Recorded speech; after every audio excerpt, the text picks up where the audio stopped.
जय श्री माताजी. सामूहिकतेमध्ये बंधन घेऊया. शिस्तीत बंधन घ्यायचं.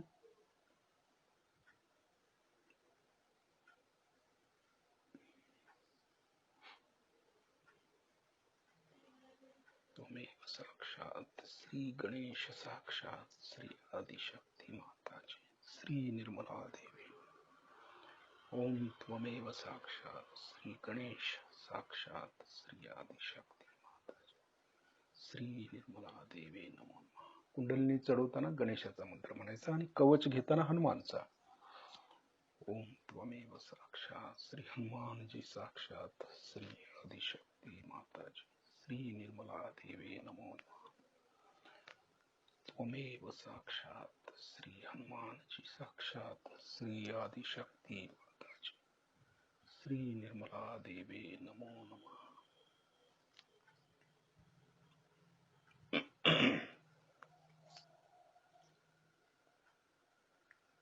आता आपले दोन्ही हात श्रीमातांच्याकडे.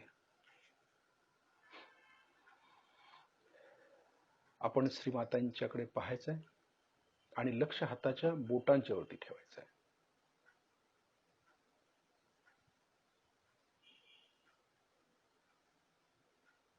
आपल्या डोक्यातील सर्व विचार आपण काढून टाकायचे. आपलं डोकं मोकळं आणि हलकं ठेवायचं आहे आणि श्रीमातांच्याकडे बघायचं आहे भक्तिभावानं. कुठली अटॅचमेंट आपण ठेवायची नाही. भूतकाळातील कुठलाही विचार आपण करायचा नाही किंवा भविष्य काळातील विचारही आपण करायचं नाही. वर्तमान काळामध्ये राहायचं. वर्तमान काळात राहायचं म्हणजे आता जे चाललंय तिथं आपण लक्ष द्यायचं. अटेन्शन. अटॅचमेंट ही भूतकाळात जाते. अटेन्शन वर्तमान काळामध्ये. अटेन्शन मध्ये राहायचं कायम. ध्यानाच्या वेळेलाच नव्हे तर कायम आपण अटेन्शन म्हणजे मध्यात राहायचं. वर्तमान काळामध्ये राहायचं. काही वेळेला आपण बसतो परंतु विचार मात्र आपले भूतकाळातले असतात किंवा भविष्यातले पण असू शकतात. मग आत्ता जे चाललंय ते आपल्या हातातून निघून जातं. म्हणून सहयोग आपल्याला असं शिकवतो की आपण वर्तमान काळामध्ये राहायचं. जे आपण करतोय, ऑफिसमध्ये जातोय तर ऑफिसचाच विचार तिथला आला पाहिजे. विचार करायचा नाही असं नाही आहे. तिथला विचार म्हणजे तिथं राहायचं फक्त. तिथं बसून घरातला विचार करायचा नाही किंवा घरात आहात तर ऑफिस मधला विचार करायचा नाही. म्हणजे ज्या ठिकाणी जिथं गेल्यानंतर जे आपण करतो तेच कार्य करायचं. तिथं दुसरा विचार करायचा नाही. म्हणजे वर्तमान काळामध्ये राहिलो असा याचा अर्थ आहे. आपण कायम वर्तमान स्थिती ही प्राप्त करावी लागते. तपश्चर्या आहे त्याची की मनाला हृदय बजावून सांगावं लागतं की नाही आत्ता जे चाललंय ते आम्ही करणार. आत्ता जे चालू आहे तेच. मग आपण कधीही आजारी पडत नाही. लेफ्टला जात नाही किंवा राईटला जात नाही. परंतु मनुष्याचा स्वभावच असा आहे की बसलो एके ठिकाणी तर विचार भलतेच यायला चालू होतात. जर मनुष्य लेफ्ट साइडेड हृदयातून काम करणारा असेल तो लेफ्ट साइडला जाईल म्हणजे भूतकाळाचा विचार करेल. किंवा फार बुद्धिमानी असेल, बुद्धिवादी असेल तर तो राईट साइडचा जास्त विचार करेल. म्हणजे आत्ता जे चालू आहे वर्तमान त्याचा आनंद न घेता आपण त्यामध्ये अडकल्यामुळं ती अटॅचमेंट आपल्याला आल्यामुळे आपल्याला रोगराई होऊ शकते. म्हणून आपण मध्यात राहायचं. म्हणजे वर्तमान काळामध्ये राहिलो की मध्यात आलो आपण. आपल्या नाड्या आपण यासाठी असं स्वच्छ करतो की भूतकाळाचा विचार काढून टाकायचा, भविष्य काळाचा काढायचा. मग वर्तमान काळामध्ये येतो. म्हणजे आता काय चालू आहे, ध्यान चालू आहे तर तिकडे अटेन्शन आपलंच गेलं पाहिजे. म्हणजे वर्तमान काळामध्ये आलो आपण असा त्याचा अर्थ आहे. केवळ नाडीवरतीच आपण राहायचं नाहीये तर विचार, हृदय आपण मध्यातच असायला पाहिजे. म्हणजे आपण निरोगी राहू शकू. शेवटी सर्व विचारावरती अवलंबून आहे, चित्तावरती अवलंबून आहे. चित्त कुठं जाईल तिथं आपलं सगळं शरीर मन सगळं निघून जातं. काही वेळेला असं होतं की बसतो आपण इथं, शरीरानं इथं असतो, चित्तानं दुसरीकडे असतो आणि मनानं भलतीकडेच असतो. म्हणजे अशा प्रकारे पण होऊ शकतं. हे होऊ नये यासाठी श्रीमातांनी आपली कुंडलिनी जागृत केलेली आहे. ती कशासाठी? तर मध्यात आल्याबरोबर आपलं चित्त, मन आणि शरीर एकत्र येतं. एकाच ठिकाणी लावता येतं त्याला. म्हणून कुंडलिनी जागृतीचा फार महत्व आहे. ही जर जागृत झाली आणि खऱ्या अर्थानं आपण जर ध्यान करू लागलो रोज, तर आपण खऱ्या अर्थानं मध्यात येतो. वर्तमान काळामध्ये जगायला शिकतो. त्याचा आनंद घ्यायला शिकतो. हे फार महत्वाचं आहे त्याच्यामधलं. नाहीतर वर्तमान काळामध्ये नसू तर आपल्याला आनंद घेता येत नाही, असा याचा अर्थ आहे. म्हणजे ज्या वेळेला जे करायचं त्यावेळेला ते करायचं, त्याची अटॅचमेंट लावून घ्यायचं नाही. एखाद्याच्या घरी गेलो आपण समजा आणि परत आपल्या घरी आलो, तर त्या घराचाच विचार जर आपल्या डोक्यात असेल तर ती अटॅचमेंट झाली. मग तिथलं तिथंच सोडायचं. आपण ज्यावेळी बाहेर पडतो त्यावेळी तिथलं तिथंच सोडायचं.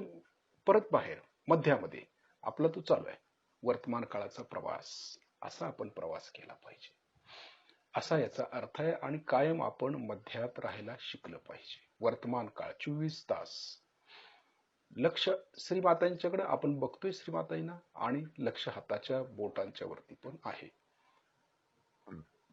आपण वात्सल्यपूर्ण नजरेनं श्रीमातांना पाहतोय. आता आपल्या डोक्यामध्ये कुठलाच विचार येऊ द्यायचा नाही, फक्त श्रीमातांना बघायचं आहे. आपलं अटेन्शन श्रीमातांना. जे काय करायचं आपल्याला ध्यान, ते पूर्ण भक्तीनं आणि पूर्ण श्रद्धेनं आणि एकाग्रतेनं करायचं. म्हणजे त्याचा लाभ होतो आपल्याला. करायचं म्हणून आपण ध्यान करायचं नाही. जे करायचं 10 मिनिटं करायचं, परंतु पूर्ण भक्तीनं. त्यामध्ये मग बाकीचं सर्व बाजूला सारून ते केलं पाहिजे.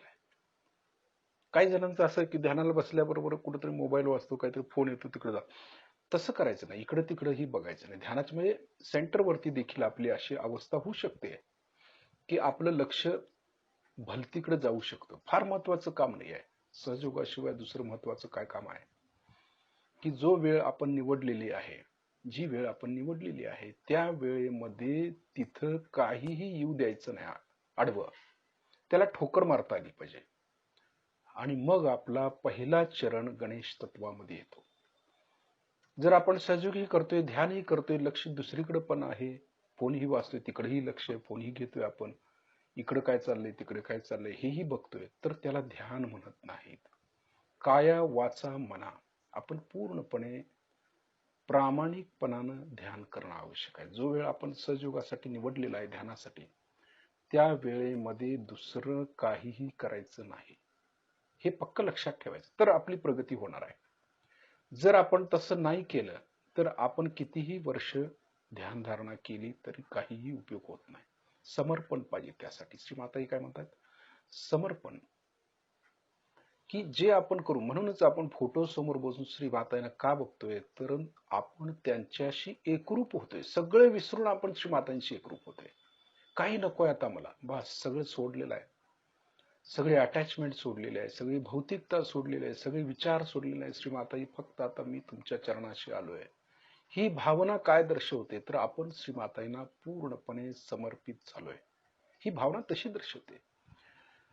आणि असं जोपर्यंत होत नाही तोपर्यंत आपण मध्यात येऊ शकत नाही आणि पूर्णपणे ध्यानाच्या गहनतेत उतरत नाही. आणि जोपर्यंत आपण समर्पित होत नाही तोपर्यंत व्हायब्रेशन्स पण आपल्याला जाणवत नाहीत. हा ह्यातला गाभा आहे, हे आपण लक्षात घेतलं पाहिजे. आपण बसलोय, बंधन घेतलोय आणि चाललोय ध्यानाला, आपलं ध्यान चालू आहे, श्रीमाताईंकडे बघितलं नाही, तर ते ध्यान होत नाही. उलट आपले चक्र जाणवायला लागतात. आपल्या बोटावरती टोचल्यासारखं जाणवेल, चुरचुरल्यासारखं जाणवेल, किंवा हार्टवरती पकड आल्यासारखं जाणवेल. हे कशामुळे? तर आपलं लक्ष पूर्णपणे श्रीमाताईंच्याकडे नाहीये. श्रीमाताई काय सांगतायत किंवा श्रीमाताई ज्या व्हायब्रेशन्स देत आहेत तिकडं आपलं लक्ष नसल्यामुळे एवढा सगळा गोंधळ होतो. म्हणून अगोदर काय करायचं, अगदी शांत चित्तानं श्रीमातांच्या समोर बसायचं आणि श्रीमाताजीच्या बरोबर एकरूप व्हायचं. श्रीमातांना बघायचं आधी शांत चित्तानं, प्रसन्न चित्तानं. खरोखर गहनतेत जायचं असेल तर बघायचं. त्यानंतर हाताच्या बोटावरती लक्ष ठेवायचं. आपण थोडंसं श्रीमाताईंना बोलायचं, श्रीमाताई असं आहे तसं आहे. आपण जसं आपल्या आई बरोबर बोलतो तसं बोलायचं. त्या गुरु देखील आहेत. ही हे आपण पण लक्षात ठेवायचं की श्रीमाताई आई पण आहेत, गुरुही आहेत. म्हणजे त्या आदरानं आपण बोलायचं आहे. म्हणजे ते संतुलन आपल्यामध्ये कॉम्बिनेशन पाहिजे. मग हळूहळू समर्पित भावना की नाही श्रीमाताई, ही मी आपल्या चरणाशी ठेवतो, नाही मी असं वागलं नाही पाहिजे, मी तसं वागलं नाही पाहिजे, मला ध्यान केलं पाहिजे, मला गहनतेत उतरलं पाहिजे. ही समर्पण भावना झाली. आपल्या भावना आपण व्यक्त करतोय आणि त्या श्रीमातांच्या चरणाशी ठेवतोय. आपलं जे काही दुःख आहे ते आपण श्रीमातांनी सांगतोय, श्रीमाताई असं झालेलं आहे, श्रीमाताई तसं झालं, मला असं झालं की ध्यान करताना एवढं मी करतोय पण तरी मला दुःख आहे, मला असं झालेलं आहे. हे आपण ज्या वेळेला श्रीमातांना सांगायला सुरू करू त्यावेळेला आपलं हृदय मोकळं होतं आणि आपलं हृदय उघडतं. आणि हृदय उघडलं की आपण पूर्णपणे समर्पित होतो. तेच हृदय आपण श्रीमातांच्या नाशी ठेवतो. आपण काया वाचा मने हृदयानं श्रीमातांचंच होतो. शरीर तिथं लावलेलं आहे, चित्त श्रीमातांच्याकडे आहे, मन देखील तिथं आणि हृदय देखील श्रीमातांच्याकडे असेल तर आपण श्रीमातांचंच झालो, श्रीमाताच ध्यान करून घेतात आपल्याकडनं. अशी भावना आपली पाहिजे, म्हणजे आपल्यामध्ये ध्यानाची प्रगती होत जाते. नाहीतर वर्षागणिक आपण किती जरी बसलो आणि कितीही चक्र साफ करायचा प्रयत्न केला तरी होत नाहीत. जोपर्यंत भक्तिभाव जागृत होत नाही, श्रीमातांशी आपण एकरूप होत नाही, तोपर्यंत काहीही होऊ शकत नाही. हृदय उघडलं पाहिजे. हळूहळू आपले डोळे बंद करायचे आणि लक्ष हाताच्या बोटांच्या वरती ठेवायचं.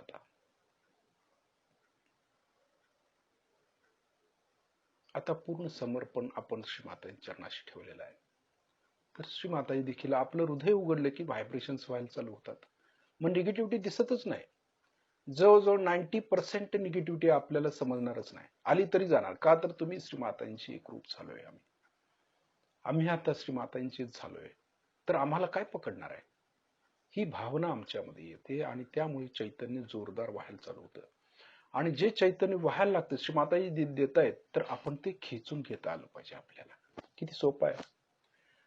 जे देतायत श्रीमाताई ते खेचून घ्यायचंय हाताच्या बोटातून आणि संपूर्ण आता हाताच्या बोटात पण मावत नाही तर मनगटापर्यंत पण भरपूर येत आहेत. तर वरती वरती वरती यायचंय, खांद्यापर्यंत येऊ शकतो, कोपऱ्यापासून.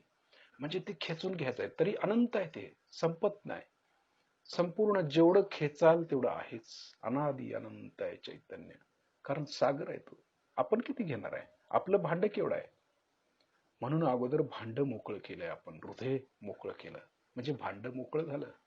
मग चैतन्य आपण किती घ्यायचं तेवढं घेऊ शकतो. नव्हे आपण चैतन्यमयच होतो, आकंठ बुडून जातो त्या चैतन्यामध्ये. ही खरं म्हणजे समर्पणाची अतिउच्च स्थिती. समर्पणाची अति उच्च स्थिती म्हणतो त्याला, की त्यामुळे आपल्यामध्ये चैतन्य येतच नव्हे, आपण त्यात बुडून जातो. ही भावना येते मग आपल्यामध्ये. हळूहळू आपण व्हायब्रेशन्स खेचून घ्यायचे आहेत, अगदी भक्तिभावानं. या चैतन्यामध्ये एकरूपता प्राप्त होते. आधी चैतन्याशी एकरूप व्हायचं आहे. मग श्रीमाताजी ध्यान करून घेतील आपल्याकडनं. आपण आपलं राहिलोय कुठे आता? श्रीमाताजींची झालो ना. मग श्रीमाताजींची झाल्यानंतर श्रीमाताजी आपल्याकडनं सर्व करून घेतील सगळं. फक्त आधी त्यांचं व्हावं लागतं.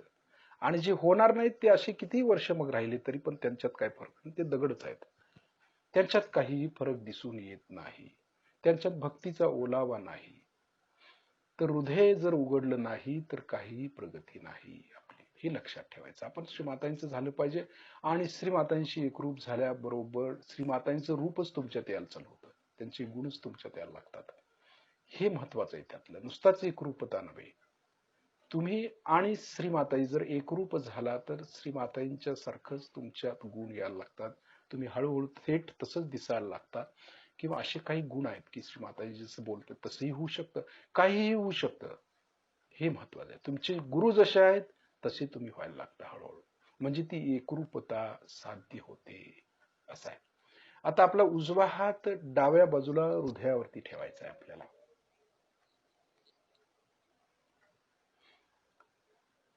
इथं म्हणायचंय, श्री माताजी आपल्या परम कृपेत मी शुद्ध आत्मा आहे, पवित्र आत्मा आहे.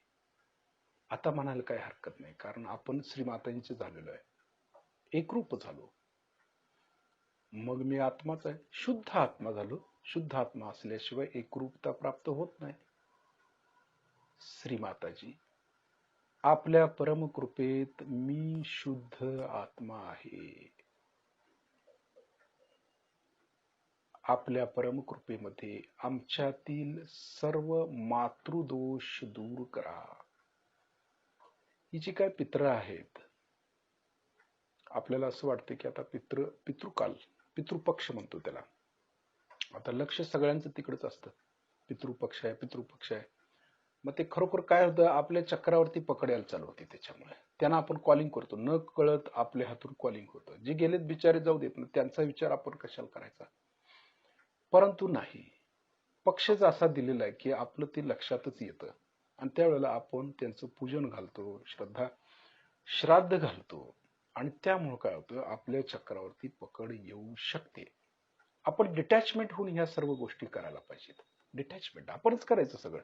आपल्याला वाटतंय ना पित्रांचा दोष आहे, त्रास आहे, आजार किंवा काय, तर आपण सरळ सरळ काय करायचं, आपणच त्यांना फोटो ठेवायचा सरळ, त्यांच्या पुढे नतमस्तक व्हायचं, नमस्कार करायचा आणि आपण मुक्ती घ्या असं सरळ सांगून टाकायचं. त्यांचं पूजन वगैरे करायचं, काय तर गोरगरिबांना गोडधोड खायला घालायचं. आपण स्वतः करायचं, कोणाला भटजी बिडजी मार्फत काय करायचं नाही, आपण स्वतःच करू शकतो. आपण सहयोगी, आपण योगी आहोत. आपल्याला माहिती पाहिजे सगळं, कोण आलेलं आहे, कोण गेलेलं आहे, कुठली पित्र आलेले आहेत, कुठली गेलेलं आहे, हे समजतं हाताच्या बोटावरती आणि चक्रावरती समजतं. मग कशाला दुसऱ्याला असं विचारायचं.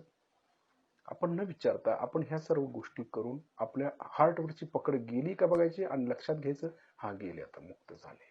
किती सोपं केले श्रीमाताने. परंतु आपण त्यामध्येच अडकतो. नाही, माझं हार्टच पकडले त्यामुळे ते पित्रांचं अमका आहे. मग ते काढायचं आपण, दुसरे कोणी येऊन काढणार नाही, आपण स्वतःच काढायचं आहे. ते त्यांना समोर घ्या. त्यांचा जो काही प्रॉब्लेम आहे तो तुम्ही स्पिरिच्युअल लेवलला सॉल्व्ह करा ना, स्पिरिच्युअल लेवलला सॉल्व्ह करा, आपोआप सॉल्व्ह होतात ते.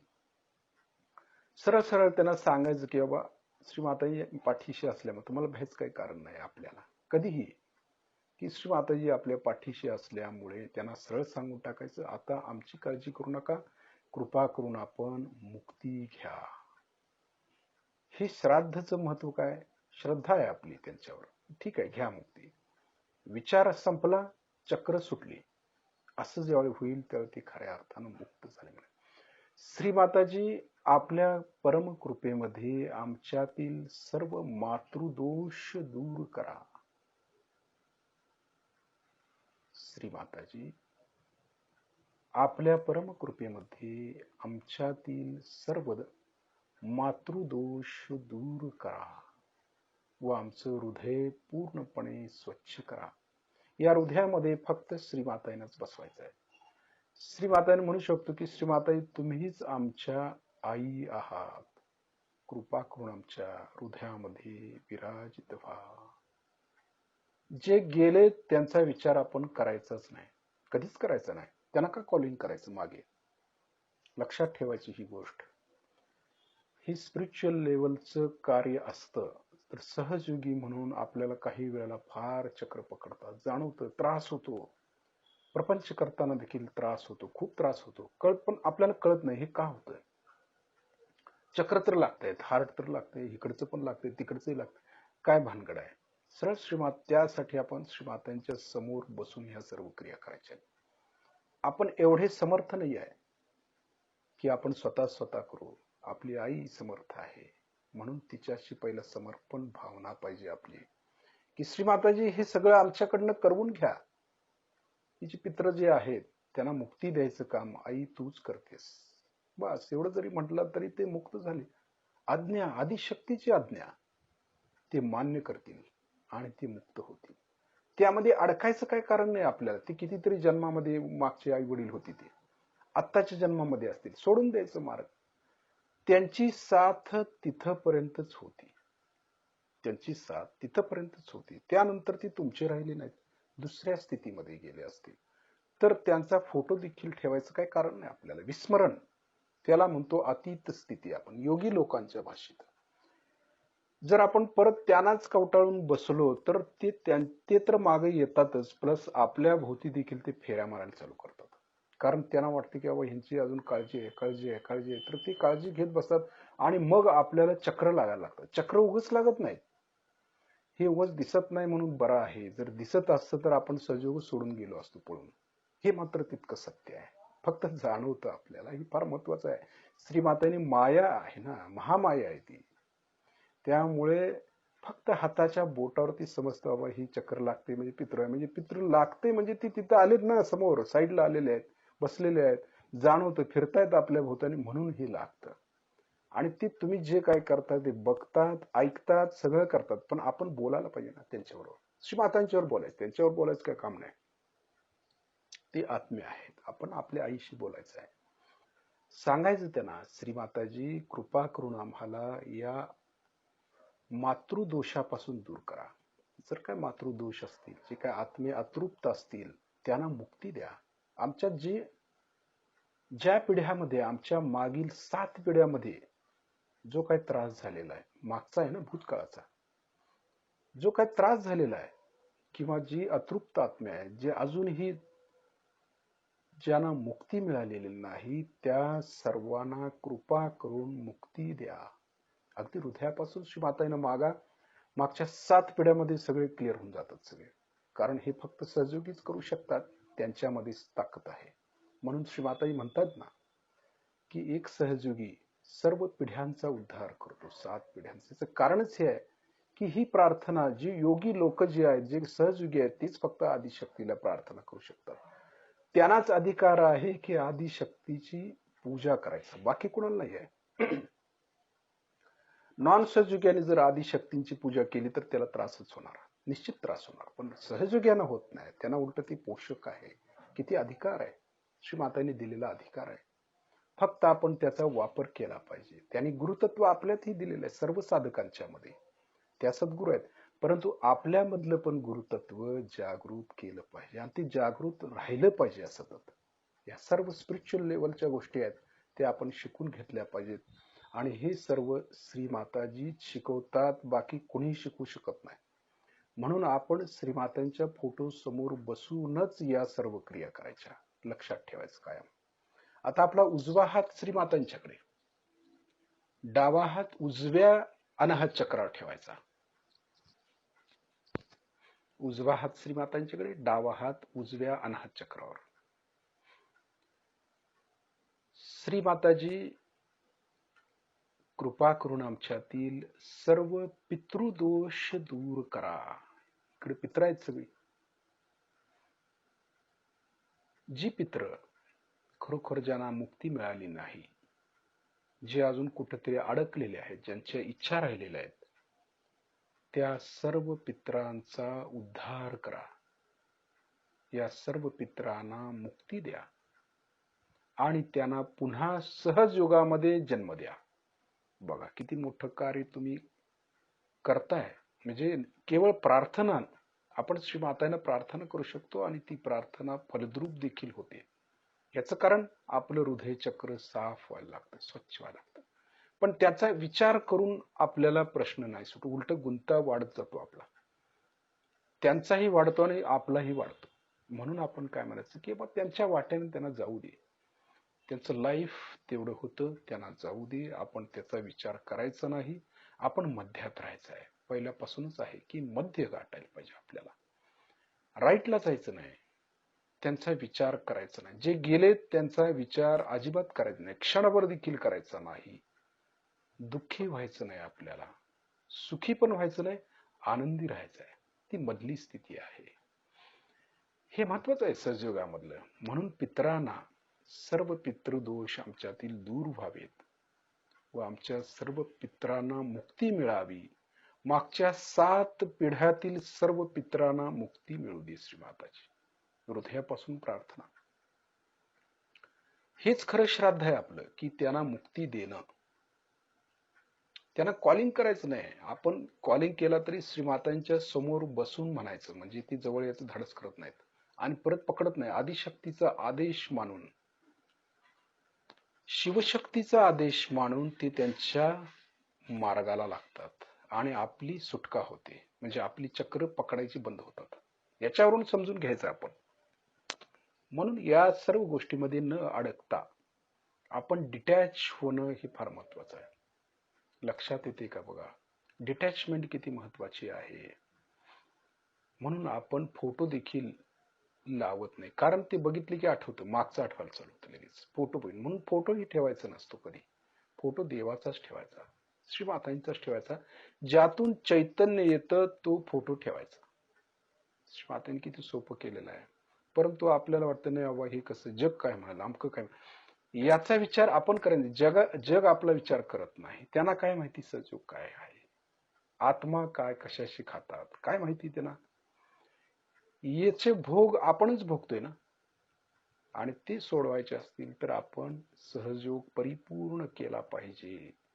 आणि परिपूर्णता आली की मग सगळं सुटतं. खऱ्या अर्थानं आत्मतत्वाला प्राप्त होतो. श्री माताजी, आपल्या परमकृपेमध्ये आमच्यातील सर्व पितृदोष दूर करा. आमच्या 7 पिढ्यातील सर्व पितरांना मुक्ती द्या व त्यांना पुन्हा सहजयोगामध्ये जन्म द्या. सरळ सांगायचं श्रीमाता. म्हणजे उद्धार झाला की नाही. 7 पिढ्यांचा उद्धार कसा करणार? आदिशक्तींना सांगून की बाबा खरोखर त्यांचा उद्धार होऊ दे आता, की त्यांना त्यांची मुक्ती मिळू दे आणि परत सहजयोगात जन्माला येऊन खऱ्या अर्थानं ते योगी म्हणून मिरवू देत आणि पुढील कार्य घटित करू देत.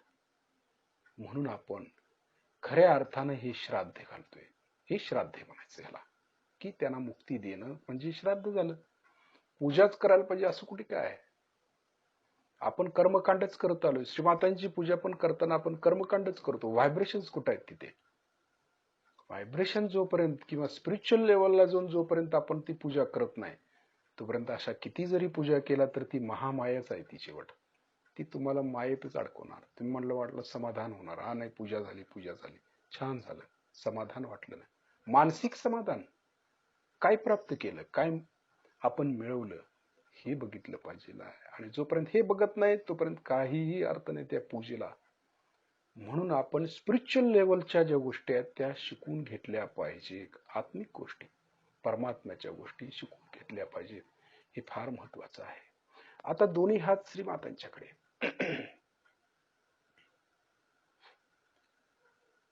आता आपल्या उजव्या हाताचा तळवा आपल्या डोक्याच्या टाळूवर दाबून धरायचा. मान थोडी खाली झुकवायची, हात दाबून शिस्तीत फिरवायचा. आता ज्या ठिकाणी आपण हात फिरवतोय त्या ठिकाणी लक्ष केंद्रित करायचं.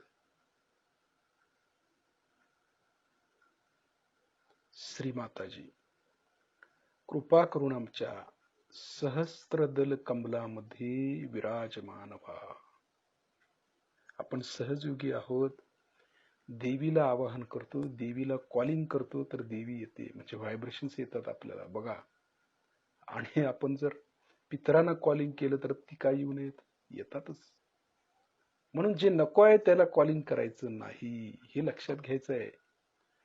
आणि देवी देवतांनाच आपण बोलवायचं आहे, जे आपल्या कल्याणासाठी येतील, आपलं कल्याण करतील, आपलं आत्मोद्धार करतील, यासाठीच त्यांना बोलवायचं. पॉझिटिव्ह शक्तींना बोलवायचं, निगेटिव्ह नाही. कारण ते काय सहजयोगी नाही आहेत.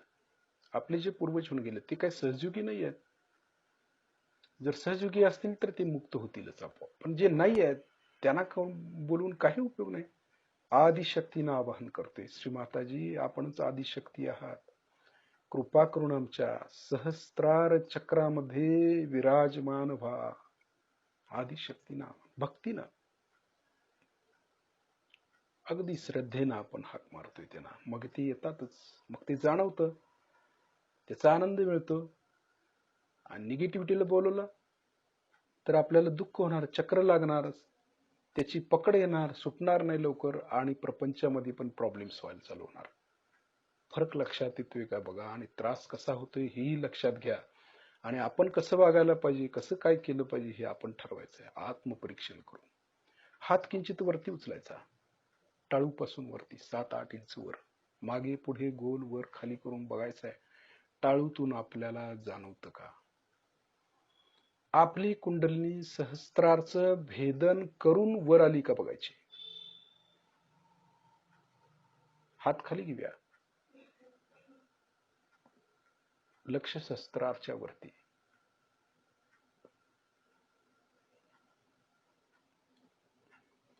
आता तिन्हीकडे लक्ष द्यायचं आपल्याला. कुठे कुठे? सहस्त्रारच्या वरती, डाव्या हृदयामध्ये आणि उजव्या हृदयामध्ये त्रिकोण करायचा, ट्रँग्युलर त्रिकोण. आपण श्रीयंत्र बघितलं असेल तर त्या श्रीयंत्रामध्ये सगळे त्रिकोण आहेत. त्रिकुट देह देखील त्रिकुट आहे. याचं महत्व लक्षात घ्यायला पाहिजे आपल्याला. का असं आहे ते? कारण ते यंत्र आहे. आपला देह कसा आहे त्याप्रमाणे ते पूर्वीच्या साधू संतांनी तसं करून ठेवलेलं आहे. योगी लोकांनीच केलेलं आहे ते.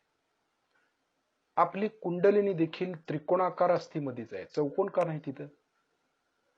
चौकोन का अस्थी नाहीये, त्रिकोणाकार का अस्थी आहे, हे महत्वाचं आहे ना त्यातलं. म्हणून त्रिकोणी लक्ष केंद्रित करायचं. शस्त्रार डावर उधे उजवर उधे आणि शस्त्रारच्या वर झाला की त्रिकोण. पिरॅमिड पिरॅमिड करतो. लोलक आपला मेंदू पण कसा आहे, लोलकासारखा आहे ना, 3 बाजूने आहे.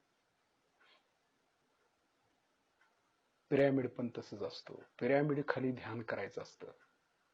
पूर्वी इजिप्तची लोक आहेत, इजिप्तच्या लोकांना तिथं बुद्धांनी सांगितलं होतं की बाबा तुम्ही पिरॅमिड मध्ये ध्यान का. याचं कारण काय? कारण विचार आपले कमी होत जातात तिथे. ज्या वेळेला तुम्ही पिरॅमिडच्या तिथे बसता जाऊन त्यावेळी तुम्ही निर्विचार होता लवकर. कारण त्याचा आकार असा आहे, आकाराला महत्व आहे. ही जी यंत्र तयार झाली तो जो आकार आहे त्या आकारामुळे आपल्या मेंदूमध्ये प्रचंड बदल घडतात. म्हणून ती यंत्र तयार केली मत्स्येंद्रनाथांनी की ती सप्तशृंगीच्या पुढे, सप्तशृंगीने आदेश दिल्यानंतर, आदिशक्तीने आदेश दिल्यानंतर त्यांनी ही सगळी यंत्र तयार केली. आणि या यंत्रामुळे माणसाला फायदा होऊ लागला.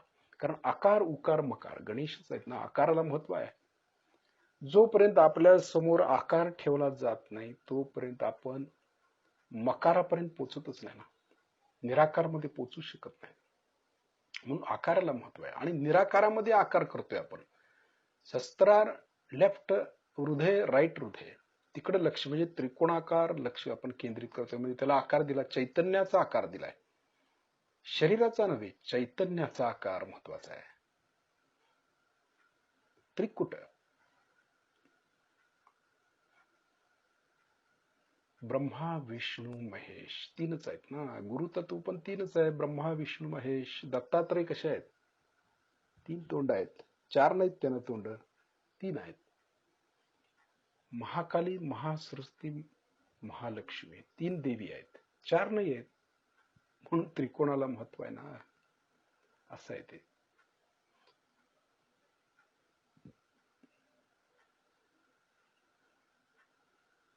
शस्त्रारच्या वरती डावर उधे उजवर उधे ट्रिमेंडस व्हायब्रेशन्स यायला चालू होतील. कारण 3 त्रिकुट एकत्र झाले. आपली पित्र मुक्ती झाली, त्यांना मुक्ती मिळाली. सगळं विसरून जायचं, फक्त श्री माताजी बस. आणि ते सर्व खेचून घेतात, सगळा त्रास काढून टाकतात. तुमच्या पूर्व कर्मा ट्रीटमेंट त्यासाठी सांगितले की पूर्वजांचा त्रास कुठं आलेला आहे. पूर्व कर्म जे म्हणतो आपण, त्या पूर्व कर्मानुसार लेफ्ट साईडच्या आपल्याला त्रास होतो. लेफ्टला जास्त ओढली जातात ती माणसं. डाव्या स्वादिष्टांचा प्रॉब्लेम जास्त येतो. ते होऊ नये यासाठी हे मध्यामध्ये राहायचा आपण प्रयत्न करायचा सतत. आणि आपल्याला सोडवू शकतात फक्त श्री माताजी आणि आपली समर्पण भावना. आपली किती आहे त्याच्यावर आपली चक्र सुटतील. आपण मातांशी किती समर्पित आहे, आपल्या गुरुशी आपण किती समर्पित आहे. नुसता गुरुचा फोटो लावून काय उपयोग आहे तिथे? ते काय म्हणतात ते कधी ऐकलंच नाही आपण, काही समजलंच नाही, काही चैतन्यच घेतलं नाही कधी, तर कसं समजणार ते? म्हणून हे समजण्यासाठी या फोटोचा देखील आपण उपयोग केला पाहिजे. हे जिवंत आहेत श्री माताजी, चैतन्याच्या रूपात कार्य करतायत. किती महत्वाचं आहे हे समजून फक्त सहजोगी सांगू शकतील ना दुसऱ्याला. आपल्यालाच काय माहिती नाही, दुसऱ्याला कसं सांगायचं? समजून घेता आलं पाहिजे. फार महत्वाचं हे ज्ञान जे श्री माताजी देत आहेत ते ज्ञान अगाध आहे. त्याला कुठल्याही प्रकारची किंमत नाही आहे, त्याला किंमत होऊ शकत नाही. अमूल्य, मूल्य नाही त्याला, अमूल्य आहे ते. हे चैतन्याला काय मूल्य आहे? श्री माताजी देत आहेत त्याची किंमत केली पाहिजे आपण.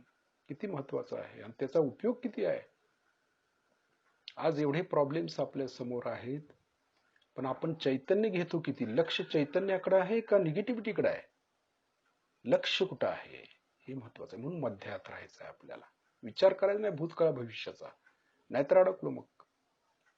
म्हणून मध्यात राहिलं पाहिजे. हळूहळू आपली कुंडलिनी सहस्त्रारच्या वरती घ्यायची, आता पूर्णपणे वरती. मध्य मार्गातून आपण वरती येतो श्रीमातांच्या चरणाशी. काही नको असतं आपल्याला त्यावेळेला, काही नको, फक्त पूर्ण समाधान, त्याचा आनंद. श्रीमातांनी एवढं दिलेलं आपल्याला, आपण घेतो कुठे? आपण हे दुःख आहे, घ्यायला पाहिजे.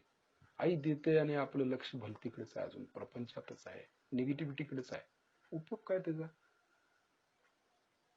आपली दिशा बदलली पाहिजे, आपले विचार बदलले पाहिजे, पॉझिटिव्हिटीकडे पाहिजे लक्ष, परमेश्वराकडे पाहिजे. भूताकडे लक्ष द्यायचं नाही, परमात्म्याकडे, श्रीमातांच्याकडे. मग आपली प्रगती होईल. लक्ष सहस्त्रारच्या वरती ठेवायचं आहे पूर्णपणे. एक 10-12 मिनिटं आपण त्या स्थितीमध्ये राहायचं आहे, कुठलाही विचार न करता त्याचा आनंद घ्यायचा आहे. श्रीमाताजी देत आहेत त्याचं अमृत प्यायचं आहे.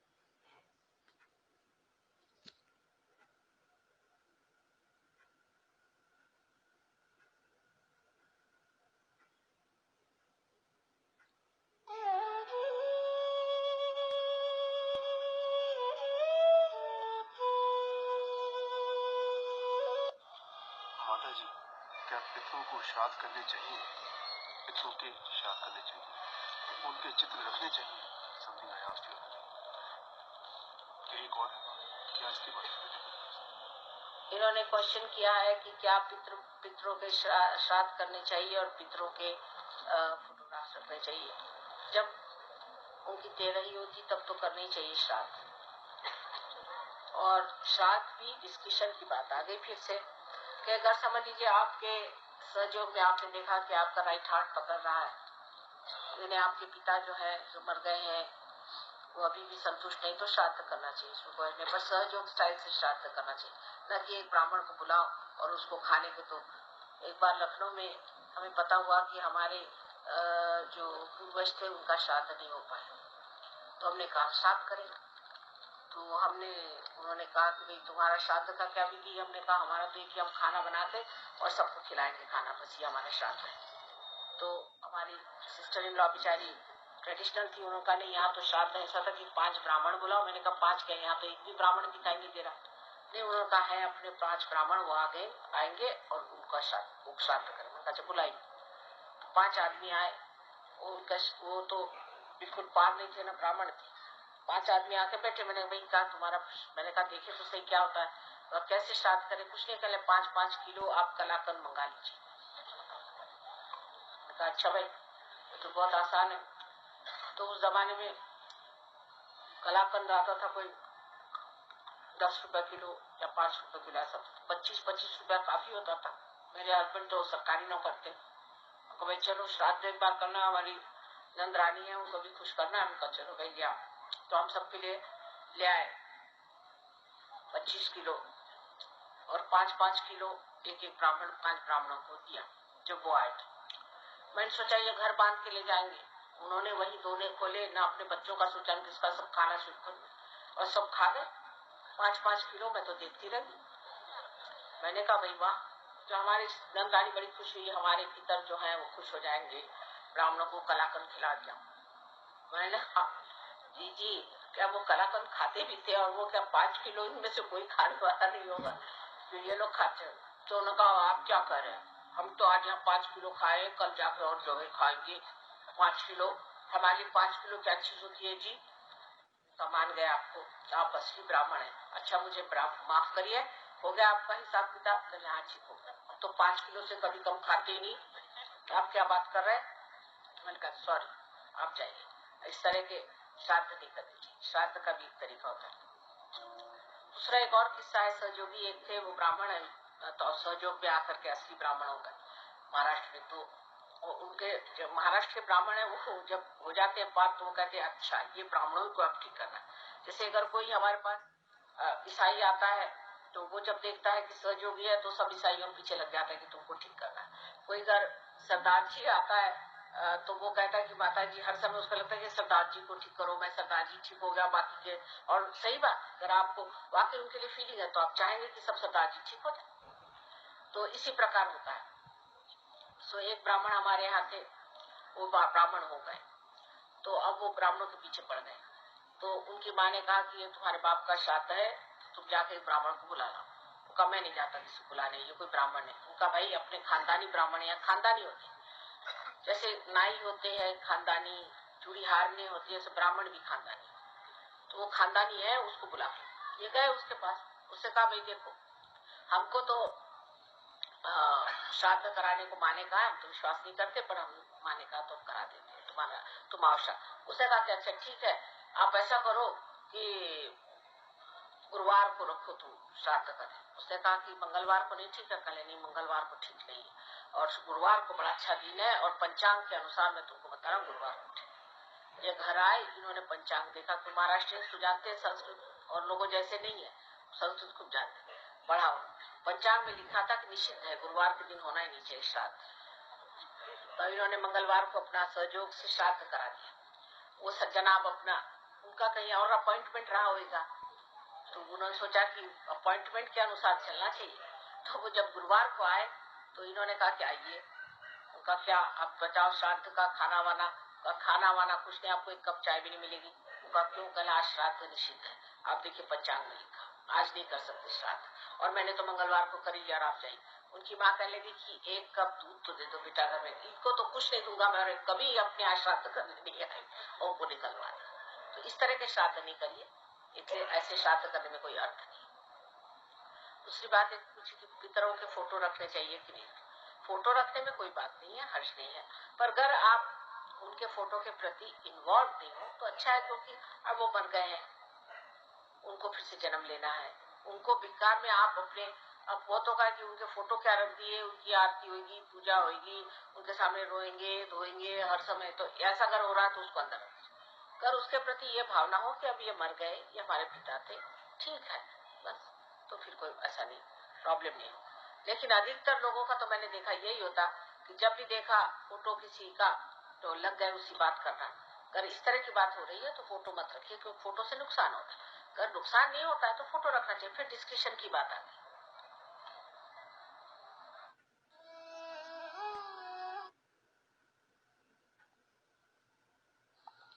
ये देना,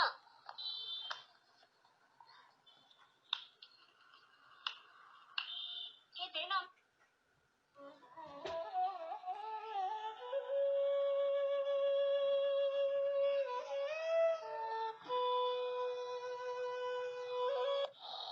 ये शिव का स्वरूप हमारे हृदय में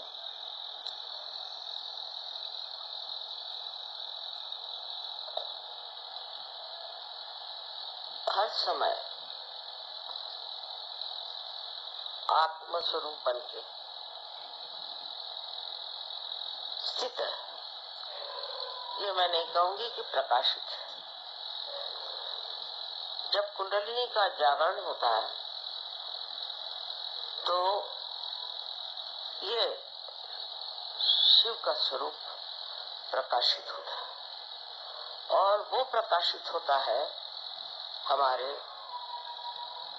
नसों में। चैतन्य के लिए कहा मेदे स्थित है। प्रथम इसका प्रकाश हमारे मस्तिष्क में, ब्रेन में पहली मर्तबा हमारा हृदय का और हमारे मस्तिष्क का या ब्रेन का योग घटित होता है। नहीं तो सर्वसाधारण तरह से मनुष्य की बुद्धि एक तरफ और उसका मन दूसरी तरफ दौड़ता है।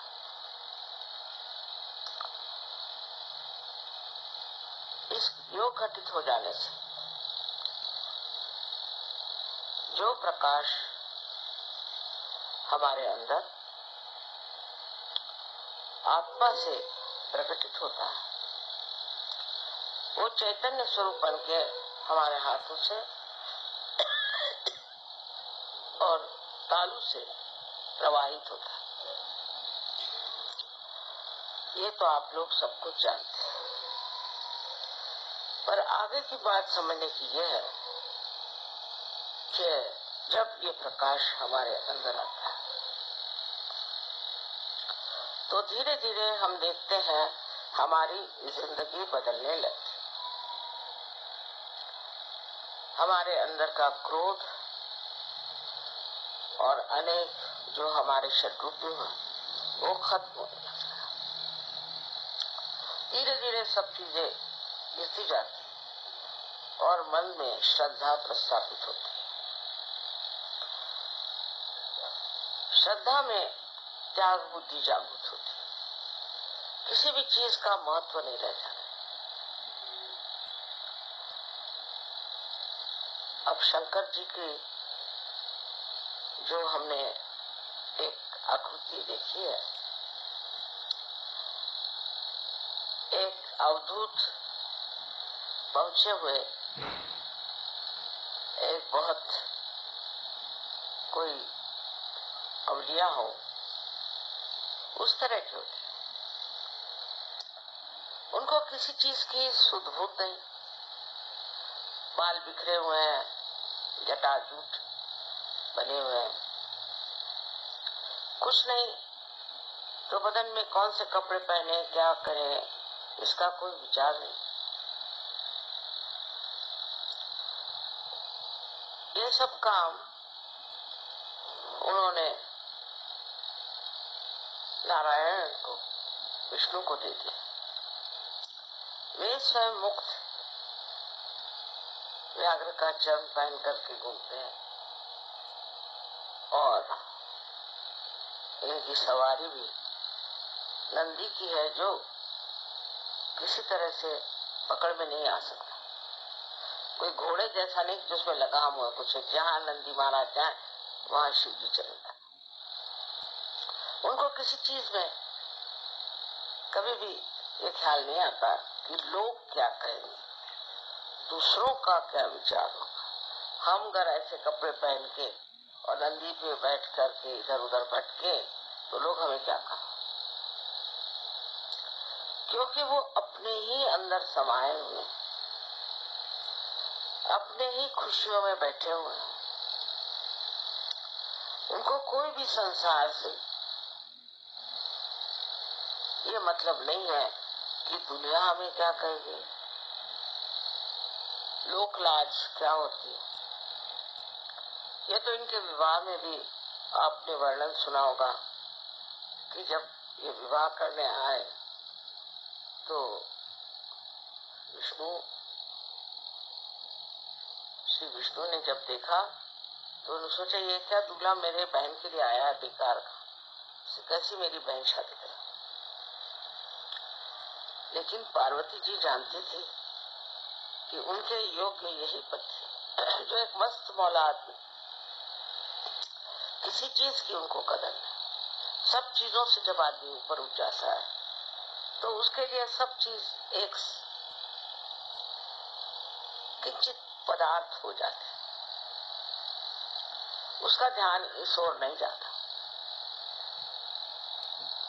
ये शिव जी का जो अवतार हम लोग देखते हैं बहुत हमें प्यारा लगता है, मोहक लगता है और सब लोग सोचते हैं कि शिव जी का सारा ही काम जीवन, लेकिन जब सहयोगियों में शिव जी का प्रकाश आता है तो उनका भी जीवन बदलने लग जाता है। मैंने देखा है कि इससे पहले कि सहयोग में आए औरतें भी आदमी भी बहुत सज धजना पसंद करते थे। सारा ध्यान इसी में रहता था कि आज क्या पहने, कल क्या पहने। और आजकल तो इसका प्रादुर्भाव बहुत हो गया है, क्योंकि सब जगह बहुत सारे ब्यूटी क्लिनिक निकल आई हैं, ये है वो है, तो औरतें इसमें बहुत फंसी। पर जब अंदर से निखार आपके सौंदर्य का इस प्रकाश से आता, तब इन सब चीजों का कोई महत्व नहीं है।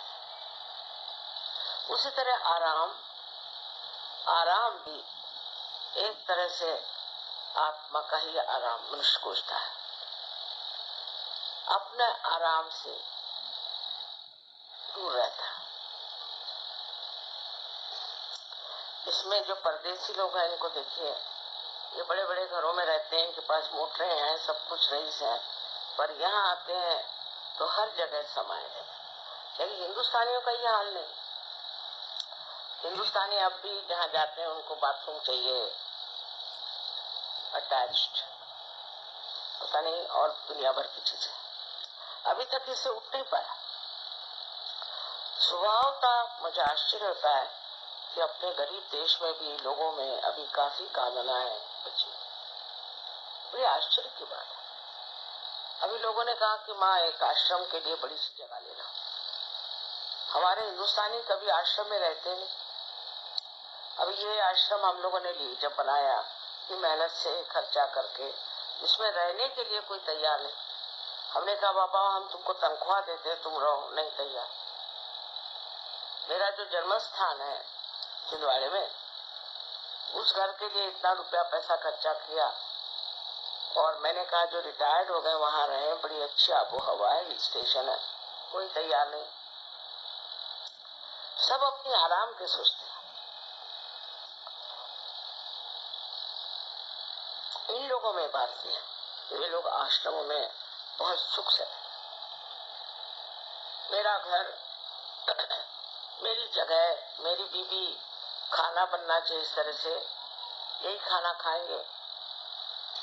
हम लोग इतने स्वाद में उलझे हुए हैं, इन लोगों में ये स्थिति नहीं। हिंदुस्तानी खाना भी शौक से खाते हैं, लेकिन मुझे मालूम है जब हिंदुस्तानी आते हैं कबेला, तो अपनी रोटियां, पराठे वराठे बांध के लाते हैं, अचार वचार लेके आते हैं, क्योंकि उनके जीभ से नहीं उतरेगा। अभी तो जीभ में ही सब फंसा हुआ है।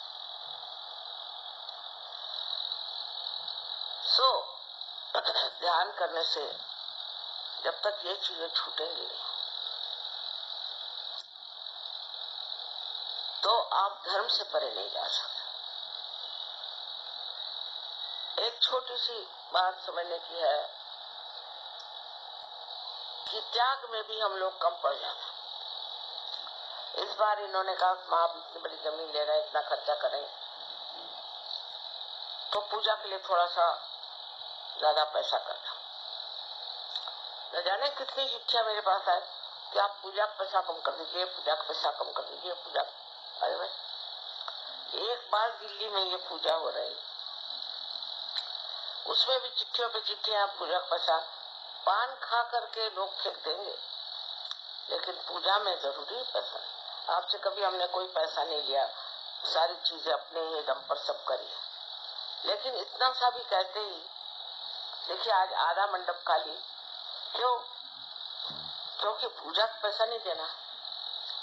और फोन करते हैं कि हमारा पूजा माफ कर दीजिए, हमारी पूजा। अरे भाई कोई आप कम नौकरी हो ऐसा नहीं, हमारे पति देंगे, मैं नहीं दूंगी।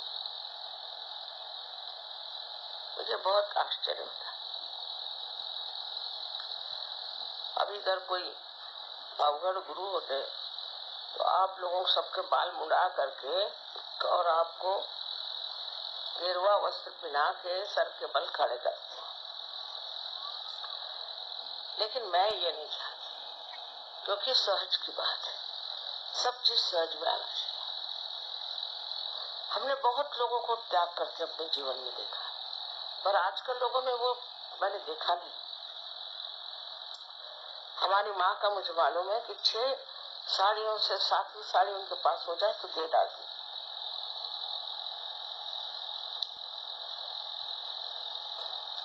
और वहां भी लोग आते हैं कबीला में, तो आश्चर्य होता है कि उनको अलग से कमरा चाहिए, अलग से घर चाहिए, अलग रहेंगे, सबके साथ मिलके नहीं रह सकते। जो सबके साथ मिलके रह नहीं सकता वो सहयोगी नहीं। वो अभी भी सोचता है कि मैं कोई विशेष हूँ, मेरा अलग सब इंतजाम होना चाहिए। वो सहयोगी हो नहीं सकता। वो नाम मात्र को सहयोग। जो शंकर जी का भक्त है उसको शंकर जी जैसे होना है। कहीं भी सुला दो, कहीं भी बिठा दो, कुछ भी खाने को दो, कोई किसी से मतलब नहीं, कोई टाइम की पाबंद नहीं, कोई चीज की मांग नहीं। ऐसा ही आदमी हम कह सकते हैं सहयोगी है। और शिव जी का आपके अंदर प्रादुर्भाव होगा। लोग तो इसको प्राप्त करने से ही पहले न जाने क्या क्या करते हैं। और किसी भी पद्धति में आप जाइए तो आपके सारे पैसे नोच लेंगे, बाल नोच लेंगे, पता नहीं क्या क्या करेंगे। ऐसा सहयोग भी नहीं। लेकिन ये वृत्ति जो हमारे अंदर अब भी बनी हुई है, इसको छोड़ना चाहिए। ये प्रयत्न करना चाहिए कि हम क्या क्या चीज छोड़ सकते हैं। जब तक ये मस्ती आपके अंदर नहीं आएगी तब तक आपको शिव जी के भक्त नहीं कह सकते। माता जी के तो हर तरह के भक्त, उसकी कोई विशेषता तो है नहीं। हर तरह के भक्त है, चाहे जो भी करें, चलो माँ ही है, माँ माफ कर दे। पर माफ कर देने से आप उस पद को प्राप्त नहीं कर सकते।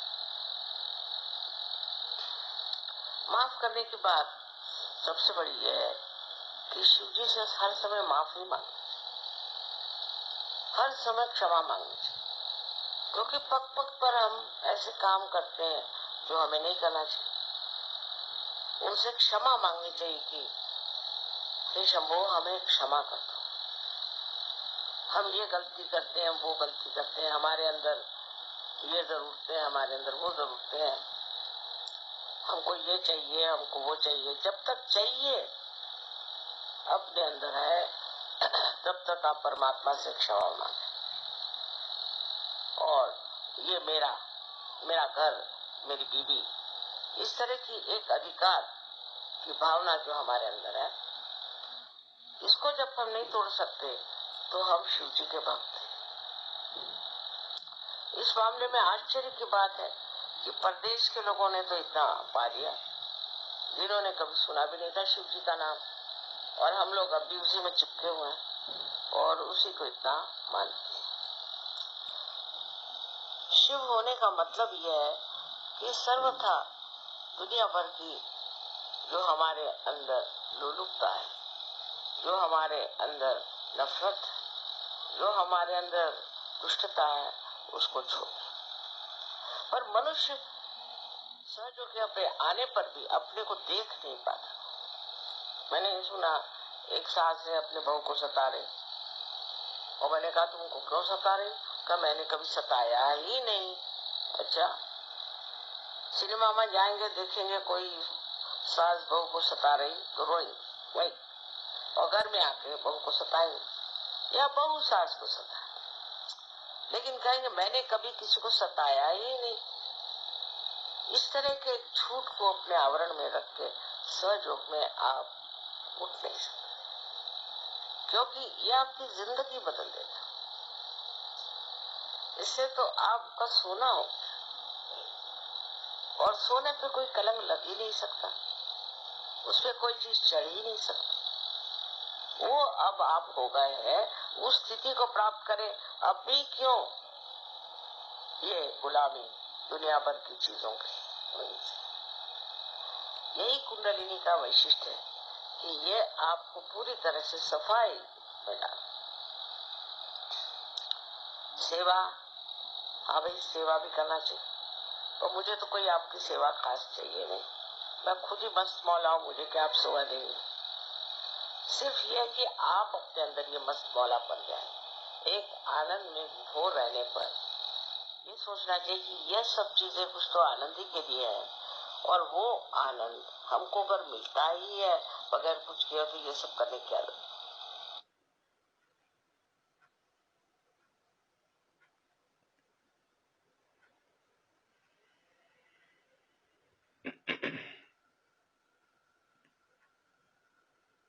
आकाश तत्वात थोडस खाली यायचं आपल्याला.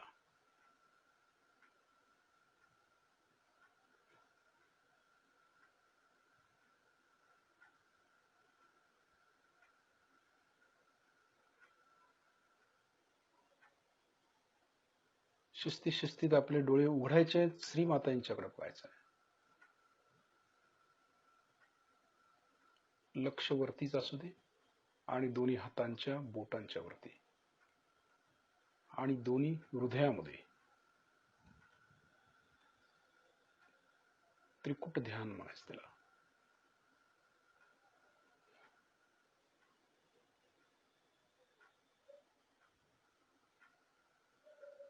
बघतोय श्रीमाता यांच्याकडे.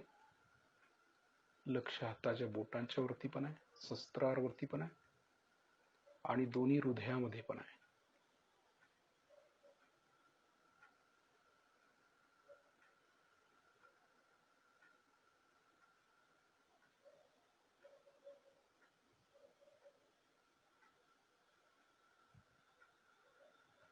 तर नमस्कार करूया, श्रीमातांचे आभार मानूया.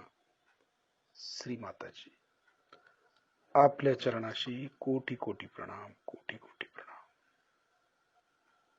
शिस्तीत आपण बंधन घेऊया.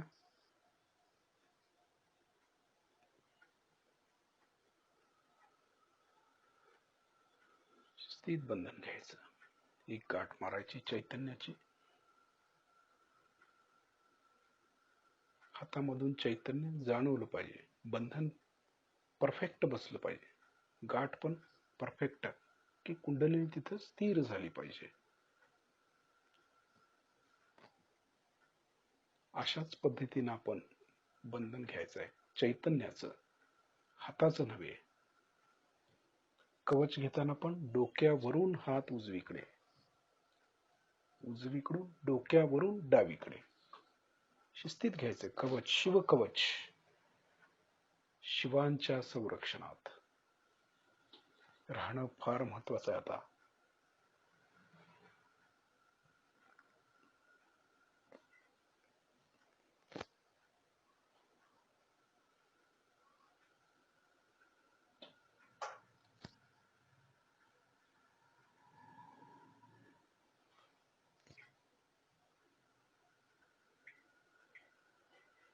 उद्या दिवसभर आपण सहस्त्रारच्या वरती राहायचंय आणि दोन्ही हार्ट वरती लक्ष, त्रिकोणाकार लक्ष केंद्रित करून आपण सहस्त्रारच्या वर राहायचंय.